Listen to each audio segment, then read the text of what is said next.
Hi guys. Tonight's show is called Cold Snap. Basically, because it's a lot around Stacy. She breaks out of the facility, and Danko, well, kind of like Noah talks Danko into letting her do it so they can catch the dude, Rebel, who's been helping everybody out.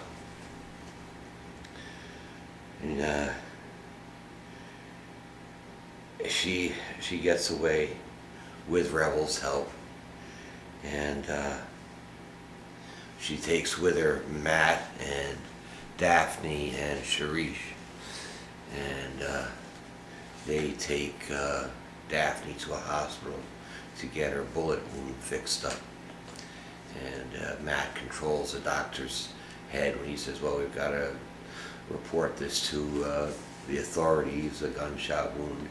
He uses that Yoda mind trip thing where he says, no, we don't have to report this, so they don't report it. And swings back. Hero and Ando are trying to save baby Matt. Oh, Matt's actually his baby from his first marriage, right? And the baby has powers. He can turn the TV on without it being plugged in and stuff like that. And he passes some Hero's powers back to him because Hero's holding him, so he gets back his power of freezing everybody in place. And meantime, Noah is trying to talk, catches up with Stacy and Tracy, and tries to talk her into giving up Rebel, but she doesn't really know who Rebel is, right? And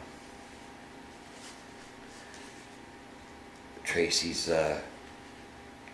walking along the street. She gets away from Noah, and she's walking along the street, and ATM starts talking to her, and it's Rebel giving her money and telling her to go to Grand Central Station. She shows up at Grand Central Station, and it's Micah, her little boy that was her son, or was her sister's son in like the first season, very beginning of the second. And you see him. He can still control electronics, so that's how he's been able to do all this. Now it's swing back to Hero and Ando trying to explain to the mother that the baby's got powers and that they're in trouble and they've got to get away. The bad guys show up, and the Hero finds out he's got the power. He freezes everybody, and everyone's frozen for miles. And he takes Ando also gets frozen, so they put him in a wheelbarrow, and he walks 12 miles away and wakes them up and tells him that he's got that power back, but he doesn't have his transporting power back yet. Then Daphne wakes up in the hospital, and she tells Matt, well, it's all been well and good, but I gotta go. And she splits, and they're catching up with Angela, right? Bad guys are catching up with Angela, and they chase her into this fancy hotel, and she gets into the elevator, and she's standing there, and she doesn't know what to do. She looks up, and then the doors open, and the bad guys are standing there with guns, and Peter has flown in and just grabs her and flies her right out of the elevator. So they get back to Daphne is now in Paris, right? And you see Daphne in Paris, but and Daphne's now, but Matt can fly, right? So Daphne says, "Oh, you can fly now. How about they go for a little ride?"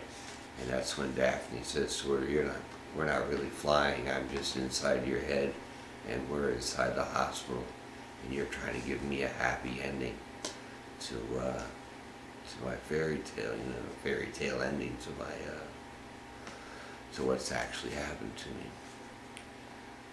And that's what is happening to Daphne. He's just in Daphne's head, and none of that was real. She never woke up and never split.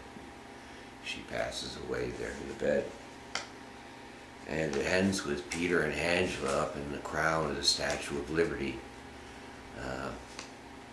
trying to figure out what's next. And then in the previews they tell you that Siler is coming back into the picture heavy, which I thought was going to happen, and I think we'll see that next week.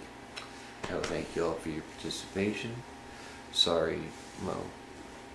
I'm glad I fell asleep and was able to get up and watch Heroes again on DVR and get this out to you.